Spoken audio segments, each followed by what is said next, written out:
பக்கத்து நாட்டில் இருந்து ஒருத்தர் நம்ம நாட்டுக்கு வராரு.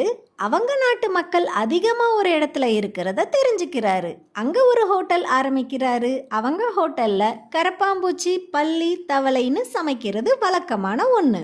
அப்படி ஒரு நாள் அவருக்கு அதிகமான தவளை தேவைப்படுது. அதுக்காக அந்த ஊர்க்காரர்கிட்ட அவர் கேட்குறாரு. அதுக்கு அவர் கண்டிப்பா நாளைக்கே உங்களுக்கு ஆயிரக்கணக்கான தவளைகளை வீட்டு பக்கத்துல இருக்கிற குளத்துல பிடிச்சிட்டு வந்து தரேன்னு சொல்றாரு. அடுத்த நாள் அவர் வெறும் 5 தவளைகளை எடுத்துட்டு போய் கொடுக்கறாரு. மன்னிச்சிடுங்க, நான் தான் தவறுதலா புரிஞ்சுக்கிட்டேன். இரவு முழுக்க கத்திக்கிட்டே இருக்கிறதால ஆயிரக்கணக்கில் இருக்குமோன்னு நினைச்சுக்கிட்டேன்னு சொல்றாரு.